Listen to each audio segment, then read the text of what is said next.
Hi, Kelly. Marnie and I are really excited to have you on our show today. We met through a mutual friend and fellow podcaster in the Twin Cities, Ashley Sondergaard, who hosts the wonderful show Yoga Magic, and which all of us have been guests on. I think we actually met at a yoga event that we co-hosted with her a couple summers ago. And we just love meeting like-minded women in the health and wellness space who have dedicated their lives to better the lives of others. So thank you. Oh, thank you for having me. This is easily the highlight of my week. So, Kelly, everyone has a story, and we would love to hear your journey in a nutshell of how you ended up specializing in Yoga Nidra, hosting your podcast, and your virtual meditation school, Yoga for You. Yeah, so I started where a lot of us start, which is in yoga with the physical. So I was an athlete all the way through college, and I started yoga when I was in middle school as like cross training for my sports. But I was definitely there for like the stretch.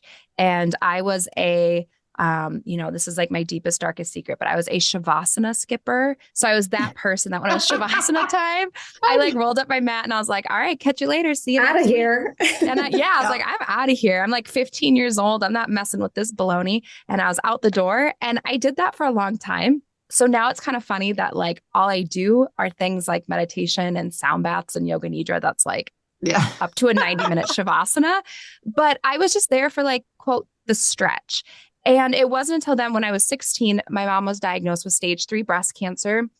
She's in remission now, so that story has a happy ending. She comes and babysits all the time. She's Grammy now, and we love her.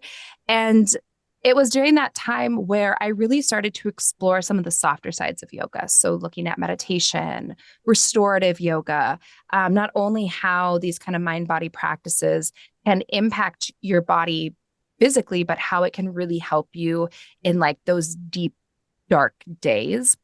And that's when I was first introduced to like meditation. And I still kind of ignored it. And I tried to check all the boxes and, went to college and found a nice boy at that college to eventually marry and got a job and like management, did all the things I was supposed to do. But time and time again, I kept returning to yoga. And it was like, my lifeline. It was the life vest that I had during some really hard times. And when I graduated college, I got a job in management, but I still kind of was like, who am I? What do I want to do? So I did what many people did. And I took a 200-hour yoga teacher training. And that's when I, again, was, began to dabble in meditation, was introduced to restorative yoga. I continued to work in management. Then when my husband got into med school, we moved to Missouri, like a one Walmart town. So I left my home for the first time, had to quit my job, everything. And I was just teaching yoga on the side. But when we got there after a few days of like kind of a pity party, I decided that maybe this was the universe, like giving me an opportunity and a fresh slate. So I thought, well, I'll try to start a yoga business. So I did. And I started with one class on Friday. And it's a very special class to me because it was the first, and eventually ended up opening a studio there. And it was during that time that I realized a lot of my students, and although they may not have been comfortable with the word meditation, a lot of them were looking for tools to slow down. They weren't there to learn how to stand on their heads or to do these crazy inversions. They wanted to lower their blood pressure. They wanted to be able to tie their shoes on their own. And so I felt like in order to serve my students, I needed to learn more about meditation and some of these gentler sides of yoga. So the short version of the story is I found a group of Buddhist monks that live in the middle of a Missouri forest, and I lived with them for a little bit to learn. In Missouri, Seriously? you found the Buddhist monks. And I met them on the internet. This is like This is wild. Okay, this is don't do what I did necessarily. I met them on the internet. I sent them an email because they email, and they specialize in this particular form of loving kindness meditation called TWIM, Tranquil Wisdom Insight Meditation. For me, it's a really special practice. It's really loving and nurturing. I emailed them and I was like, hey, like I saw that, they did kind of like some virtual type stuff before it was very in vogue. This would have been like in maybe 2015.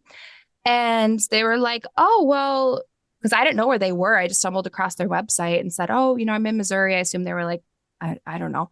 And they're like, oh, we're in Missouri too. Why don't you come like live with us and we'll teach you how to do this. So I was like, okay. And then everyone thought I was going to get murdered. And my mom was like, whatever you do, don't give up your cell phone. Text me every day. Let me know you're still alive. And so I went there and I had to take like a vow of silence, and I became immersed and just started meditating every day.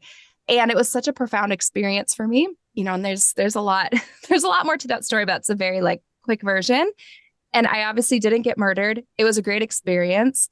And then I went back to my studio and I felt like this new piece of me had been unlocked. And I not only started to see what a, benefit meditation and introspection could be, but what a gift and a special opportunity to share it with other people and to share this thing that I fell in love with others. So I did some more training. That was, not living in the forest with monks in Missouri. And eventually I had to sell my studio and I moved to Michigan for what was going to be a year and a half, because Marnie and I chatted a little bit before of the interesting twists and turns that your life takes when you are married to someone and kind of the medicine track. So we were going to be in Michigan in Grand Rapids for a year and a half. So that's when I went completely location dependent. So I started doing retreats. I started my podcast so I could keep offering guided meditations to my students back in Missouri. And I began doing continued ed trainings and pop-ups. And ever since then, I've never had like a physical location or a studio since. And then eventually we moved back to Minnesota and I just kept doing what I was doing. And then March of 2020, not only, of course, COVID hit and lockdown started, I also found out I was pregnant with my first child like 5 days before lockdown. So then I found myself in lockdown, pregnant, sicker than I'd ever been, scared out of my mind, thinking this was going to be the end of it. This was the end because I couldn't travel. I couldn't do anything that I was doing. But that's when I really, really pivoted. I continued to grow my podcast and I started really focusing on yoga nidra and meditation and things that I could still continue to share with people without me needing to be in the same space with them, and helping people through those times, no one was doing well during March of 2020. And so like, I knew if I'm feeling this fear and I'm feeling this anxiety, like that's not just a me thing. And so I really kind of doubled down on these practices. And it's one of the most special, times of my life. And it was really special to be there with people and to hold space for them as we all collectively kind of navigated such a shift. Wow. It's so amazing to me how everybody's lives have pivoted so much because of the pandemic. And there really has been so many like silver linings or good things that have come out of that. But I think that's great that it helped you. You were worried that this was the end. And in fact, it was just a different way to do business, right? Yeah. And there's an old saying that like, a tragedy or a crisis is a terrible thing to waste. And right. And it's so true. And like in the moment, I really did. I thought this was it. This is the end of my business. I was pretty much exclusively traveling, either doing retreats or traveling all over, like for pop-up trainings. I do like continued ed. And as soon as, all those flights were grounded and we were in lockdown and my husband was still a resident, so we were, reliant on my income. And I was like, okay, well, I guess this is it. It's been fun being a business owner. It's been a wild ride. I have to find something else to do. But, so it sounds cliche, but sometimes, a door gets shut, but then a window gets open. And that's kind of and doing what I do now is also something that I could do from anywhere, but also while I was sick and pregnant and spending a lot of time in bed. So it kind of worked out. And now we're here and I'm still in this, in a little closet, still very DIY, but so happy with it. And yeah. That's such an amazing story. And I just have to go back for 1 second about your experience with the monks. Like just for 30 seconds. But... No, as much time as you want. What do you want to know about the monks? Well, one, how long were you there? But like, were there other people there? And what did you do all day? Like, I've read books about this, and you took a vow of silence. Like, I guess in general, I'd love to know, like, what was your biggest learning or takeaway from that experience? Because just talking to you now, it's very hard to picture you like taking a vow of silence. Okay. And that was or living in the woods with monks. Yeah. Okay. So yes, and yes. The vow of silence thing, it's interesting. I'm kind of a loud introvert. And when I did that, And with the vow of silence was also, you weren't allowed to like read. It was like a communication vow of silence. I did have to straight up tell them my mom thought I was going to get murdered. So I had to keep my cell phone, but usually you would turn that in. But I explained to them as like a young woman going to the forest alone to meet strangers. I just needed to text my mom every day, let her know I was alive. And they're like, okay, that's fine. But I couldn't read. I couldn't journal. I wasn't supposed to speak, with the only exception. So the main teacher there is a man called Bonte Villemoranzi. He's the one that's come up with TWIM. That's kind of his space. I would spend maybe like 30 minutes to an hour every day talking to him about my practice. And that was the only time you're supposed to speak. Now, did I break the vow of silence? Yes. Did I get in trouble for it? Yes.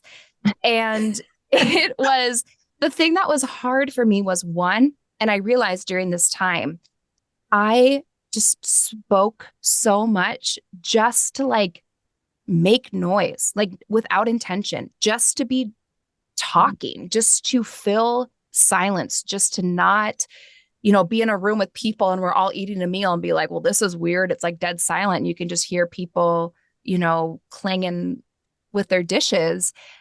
And I realized so much of what I was saying there was no intention behind it. It was just like talking to talk. And it became way easier the longer that I did it. And honestly, it became really nice. And ever since then, and, granted, I get my, fill of talking with podcasting and getting to connect with wonderful women like the two of you. But I still, to this day, I love to be alone. I love to be quiet. I could take another vow of silence, tomorrow and be perfectly fine with that. I find it to be almost refreshing because there's no pressure to have to communicate. The hard part is like, that means like no email. That means like the no talking part for me wasn't hard, but it was it was not reading, no emails, not texting, no eye contact with people. But I was there for a couple weeks, so not terribly long. And kind of the daily schedule was you get up, the first meditation session starts at 5. So you get up at, whatever. I got up at like probably 4:55, 59 and like went in my pajamas, and you go to the meditation hall and you've been kind of trained. And I read Bonte's books, like preparing for this, but you're practicing TWIM meditation. You meditate from 5 a.m. to 8 a.m. You can get up and take breaks, but you take your breaks by taking a walking meditation. So you can get up and leave the hall, but you walk, the grounds, you walk around, do a walking meditation, and then you return. Then you had breakfast, and then you were given a chore. And you have to do this chore in silence with intention and radiating loving kindness while you're doing it. So the first day I remembered, and, and like context here, I was like 24 and whatever, kind of annoying and just, are any of us our best selves in our early 20s? I don't know. I wasn't. So I was given this chore where I had to weed this little path. There's like those little paver stones and these tiny little weeds were sprouting up. So I just had to get on my hands and my knees. And my job was to pull every single weed in this whole long path. I had to do it with kindness, with joy. And I had to like thank every little weed before I pulled it. And I had the worst attitude about it. I was like, this is so dumb. I could just pull all these like stupid weeds. That part I struggled with because it was just so different for me and really opened my eyes to how you can do simple, mundane tasks like with joy, with love, with patience, with contentment. So you do your chore and then you meditate again. Then you have lunch. Then you get a little bit of a break, a little bit of rest time if you want. Then you meditate again. You actually only eat 2 meals. You don't eat after 12 p.m. Unless you have some medical reason not to. And then you meditate again. You go to a Dharma talk, and then you go to bed. Wow. Every day. That's unbelievable. I mean, you didn't have kids at that time, I'm assuming. No, so you didn't have to worry about that. Yeah. And my husband was in medical school. So like so I was seeing busy. Him anyways. No one really missed me. No one really even noticed. I could have stayed in the woods for longer. I don't think I could do that. And maybe I could. I don't even know if I'd want to. I mean, some of it sounds amazing. Yeah. But like the no reading and the no journaling. And 2 weeks. Like I could do maybe 3 days. And the first few days are the hardest. So I did a meditation retreat this past winter, last February, and we did one silent day. It was optional.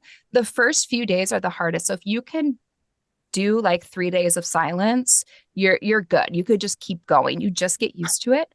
And you become so much more aware of one, not only how much you're communicating just to do it with, no reason. And then two, you're only left with your thoughts, which for a lot of people, and I don't know if I could, and there's so many other factors, like my son's 2, so I'm not going to go live in the woods with zero contact for 2 weeks right now. That's not happening. But I don't know. I learned so much about myself just being left with my own thoughts for 2 weeks and not talking to other people. Yeah. Like, the good, the bad, and the ugly. So it can be really powerful, and it is so frustrating and irritating, but like useful. Yeah. Sounds like it had a profound, impact on you. And I never really thought of meditation as like, I think I kind of thought it as like you sit like crisscross applesauce and you're like, chant Om and close your eyes and whatever, go to this like other planet. And that's really not what it can be that, but it's really not always that. Mm-hmm. And so I think really focusing on a style like a loving kindness meditation resonated with me because it really worked to do a lot of healing with my relationship with myself and with others, because that's like at the core of this particular practice. So I think having that to really focus on during that time too was really important to me at that time. And so how have you taken what you learned from this experience and incorporated it into your podcast and all the meditations and the sound baths and all that you do? And just a plug out there for your podcast, and we can share all the details in our show notes, but I've really been enjoying it. Like I've really been enjoying these relatively short guided meditations. And, I'm someone who struggles to meditate, even though I know the benefits and have a consistent practice.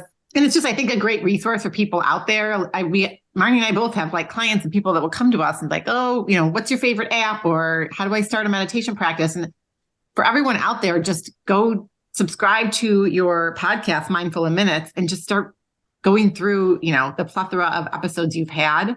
And there's some that are just really short and tailored to specific times of day, but just really easy. And you have such a lovely, soothing voice. So, thank you. Yeah. But I mean, maybe if you want to talk about like how you incorporated this, like the loving kindness and some of those philosophies that you learned through that retreat, that silent retreat. Absolutely. Yeah, absolutely. So my approach to meditation in general is I always want it to be very approachable and very simple and very grounded in a way. So anytime I learn a new style or I personally have a meditation experience, that is going to show up in my podcast. So I pull elements from so many different styles, including like loving kindness or twin meditation.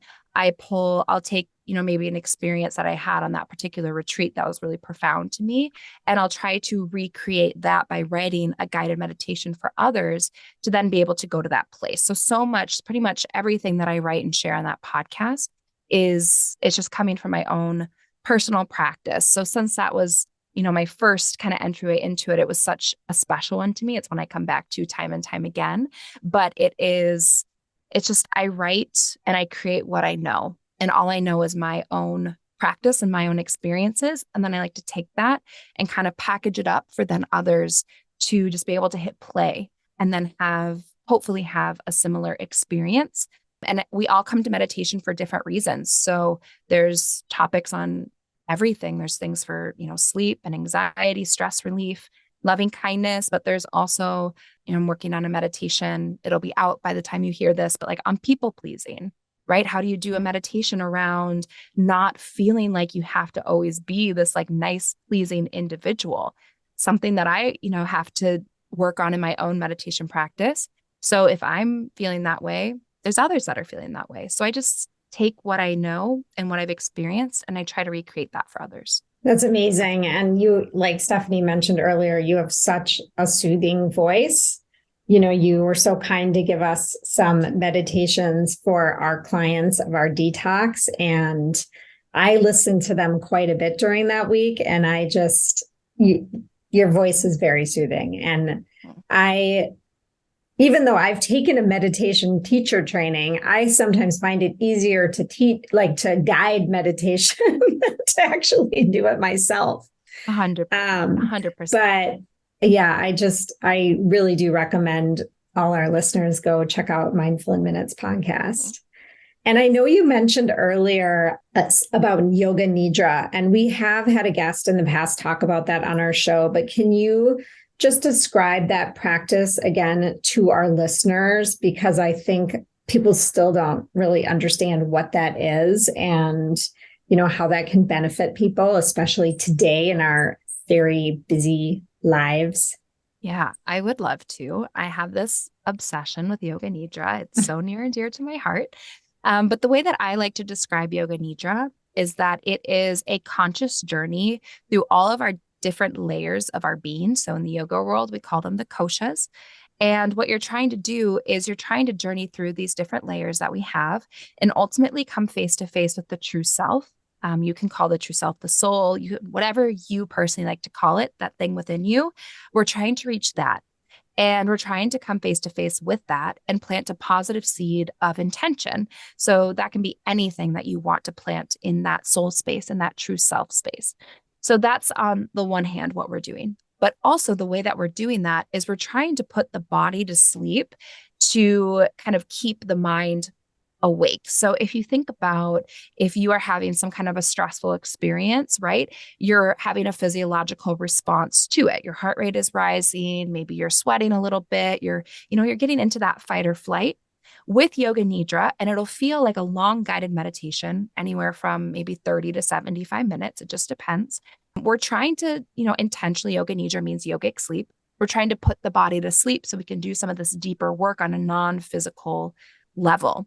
So your body becomes very relaxed. It becomes very heavy. You'll physically feel like you're right on that edge between awake and asleep. Like if someone walked in the room, you'd hear them walk in the room, but you wouldn't say anything because you're just like, you're right on that edge of being asleep.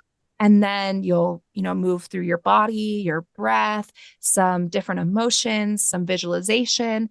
And then hopefully we're face to face with the true self, which I think is one of the most special gifts that you can give someone, is to help them connect with their true self and their soul space. Because it's my non-professional belief that the secret to living a joyful and fulfilling life is to live from your true self space. So when you show up places, there isn't like a you that shows up to your dinner party, and then a you that shows up to business, and then a you that shows up when you're meeting someone new. Like it's just you. And you don't feel like you have to hide. You don't feel like you have to change. You just are connected to who you really are, and you just let that be seen and you live from that space. I think is one of the most special, powerful things that you can do to really find like fulfillment and joy in this life.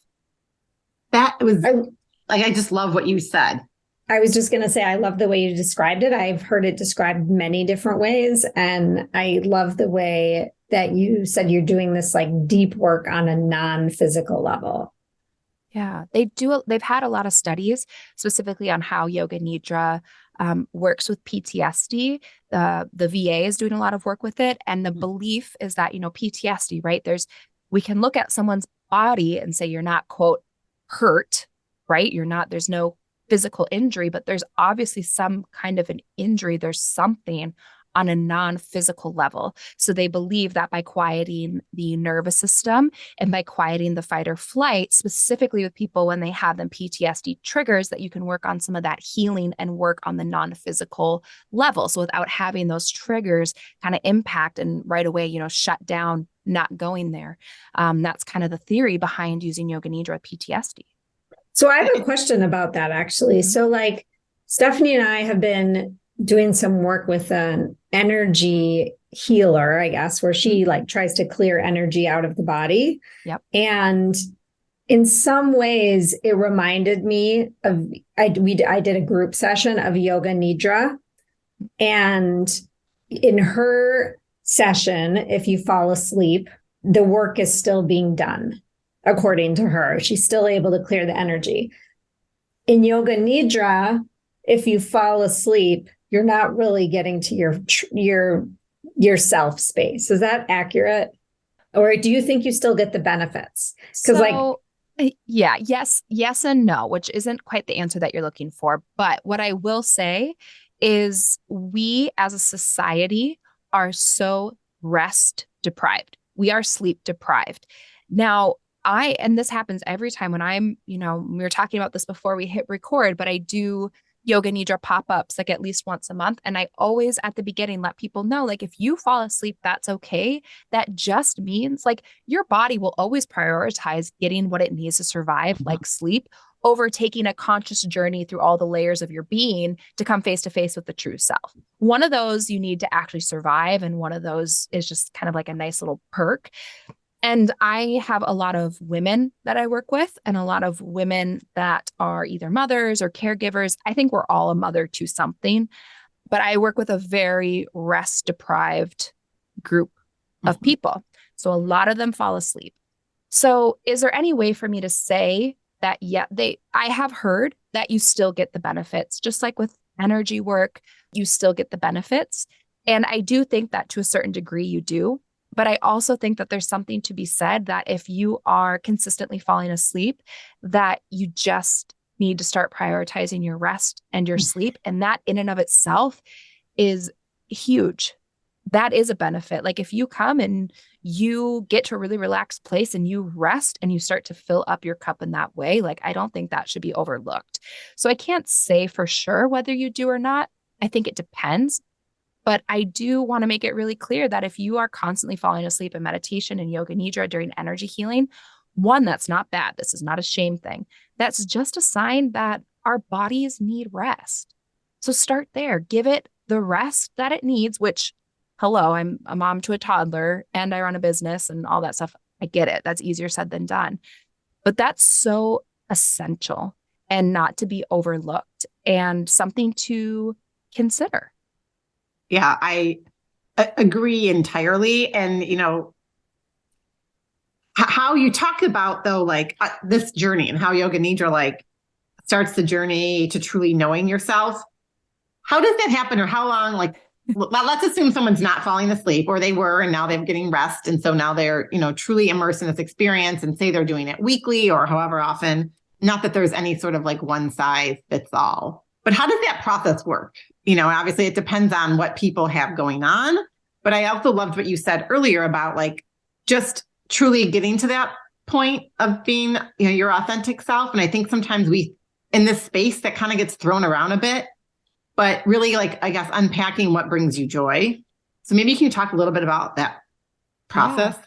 Absolutely. So the theory behind it, and this is coming from someone who teaches people how to teach yoga nidra. So I'll share like the technical side of it.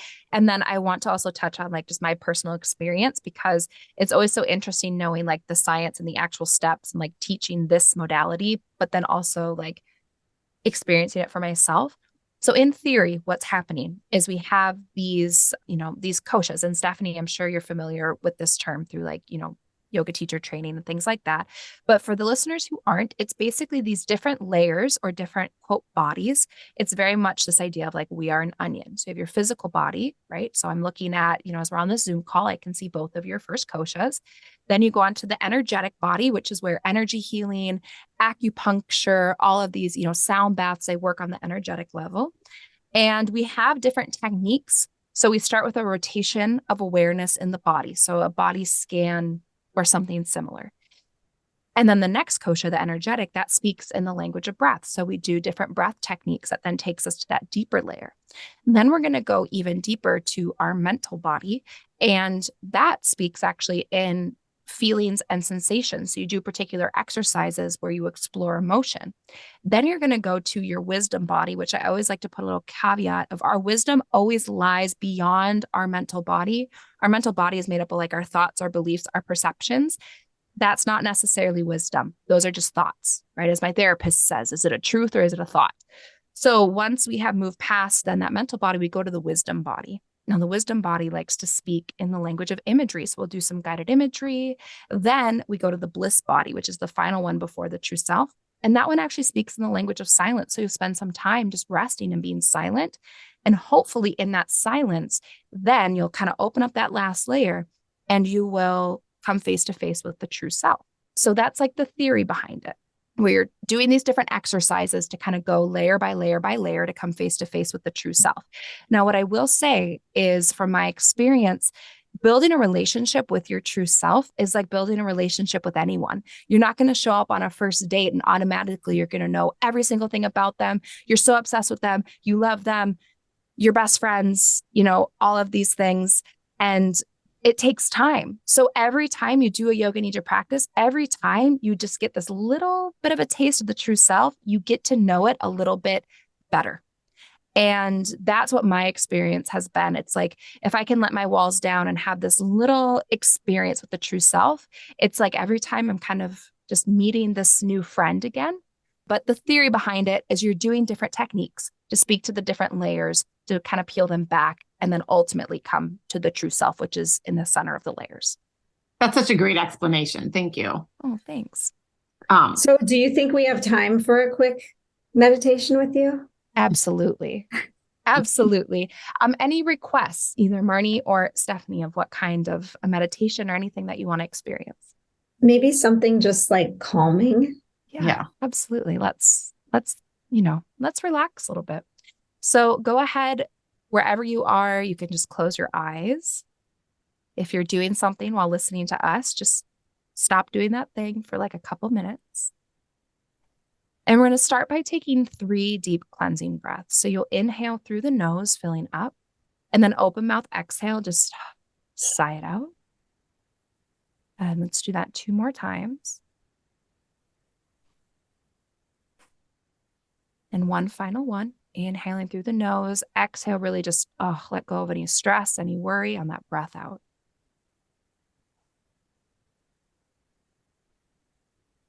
Good. Now bring your awareness to the tip of your nose. And as you inhale, feel the breath move in through the nostrils, through the sinuses, down the throat to the lungs. And then on the exhale, feel that process reverse itself. So exhaling, the breath moves from the lungs, up the throat, through the sinuses, and out the nose. So as you breathe, just following this pathway and keeping your awareness right at the tip of the nose. So feeling the cool air move past the tip of the nose into the body, and then the warm air leaving the nose as it exits the body.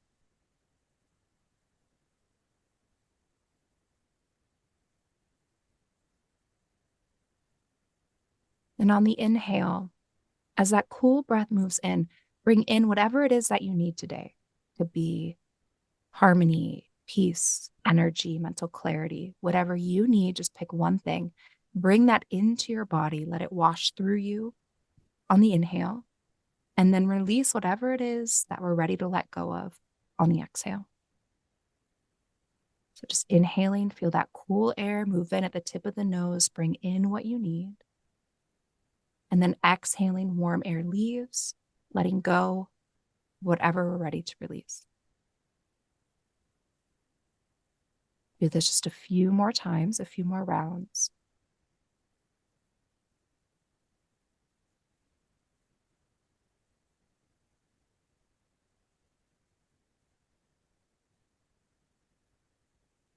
And after your next exhale, you can just bring your awareness to your heart center. Tap into this space, maybe feel a little warmth, a little love, a little compassion, a little kindness begin to brew in this space. And we're going to end our practice just by saying something kind and honest to ourselves. And when you're ready, you can take a big, deep breath in. And one more time, exhale, sigh it out, just returning to your space, maybe opening up your eyes, going back to your laundry or whatever you were doing. And it's really just kind of as simple as that. Just, you don't need anything, just your breath.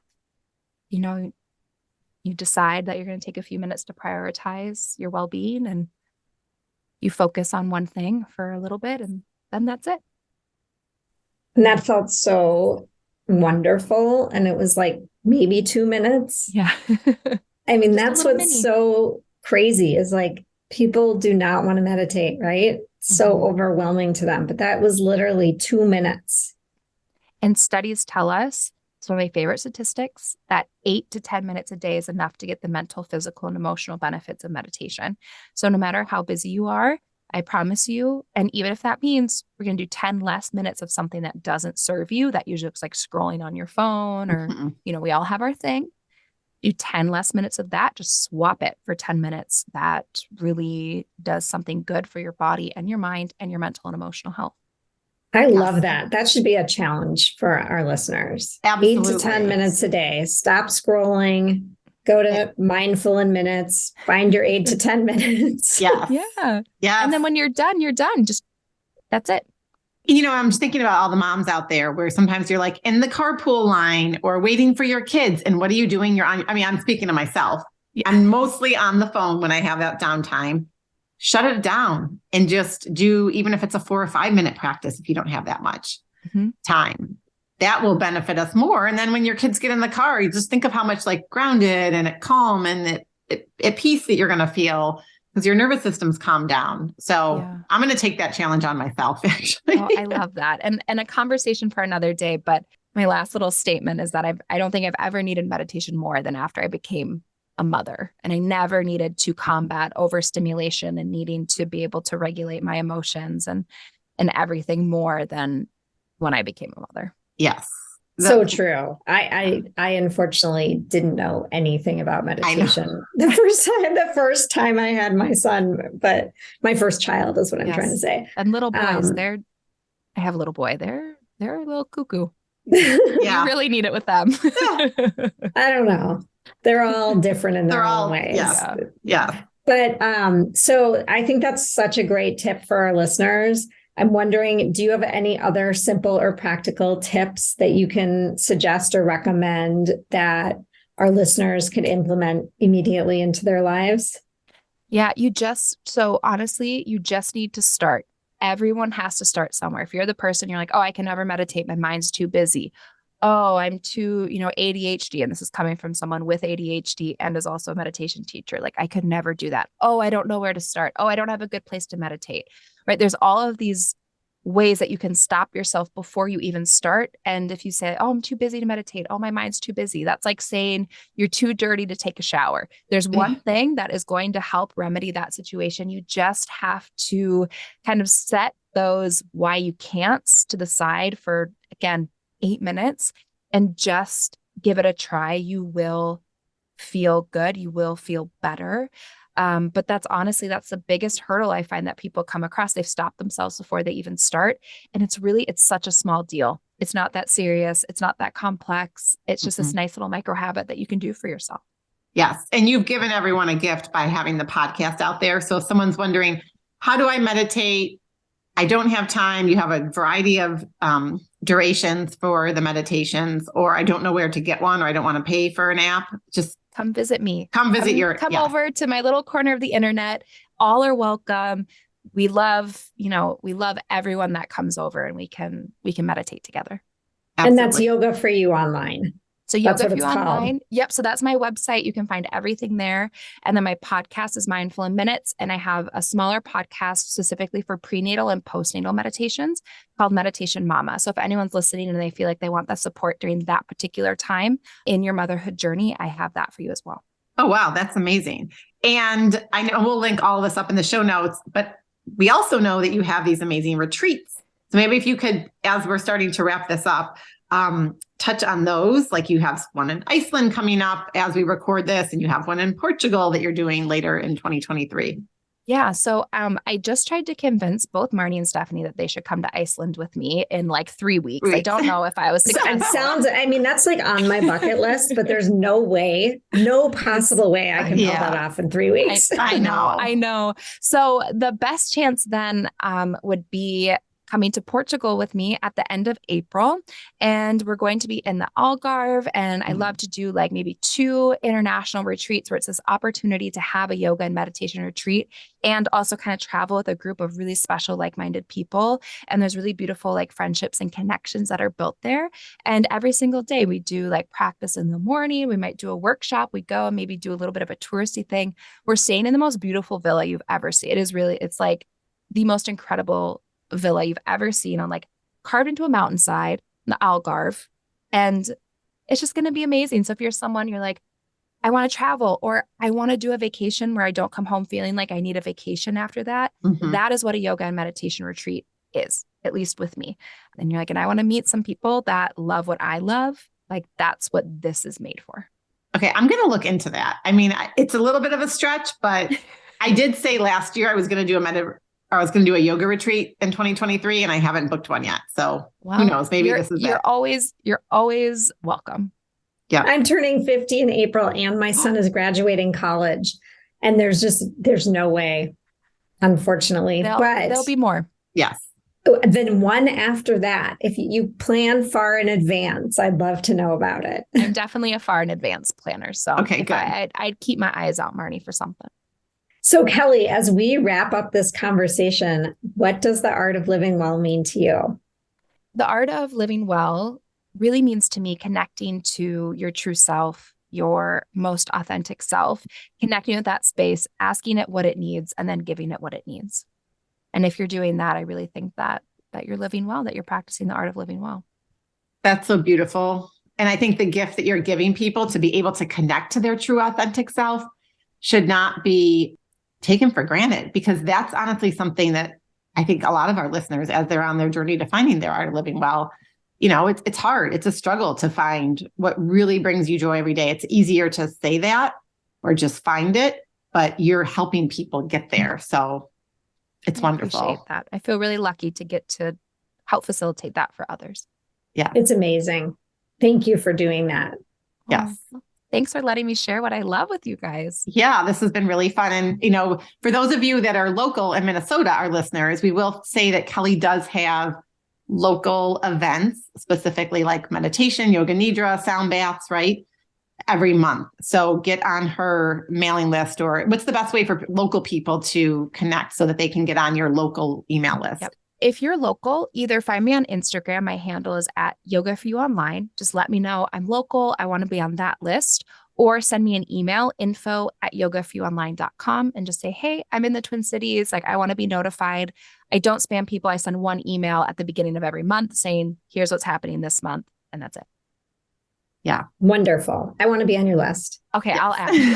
Stephanie's already on it. I'm on it. I can't wait to come, because I do find, especially for people out there that are new to meditation, that having an in-person experience is truly a gift. It's so amazing. And then it'll help motivate you, I think, to do some of the online ones down the road. So I think so too. And it's just the whole vibe of doing it in person is really absolutely special. Yes. Well, thank you, Kelly. Thank you so much, Kelly. A great conversation. Oh, thank you so much for having me and for chatting with me. And I appreciate you both. Yeah. Have a wonderful day. You too. Bye.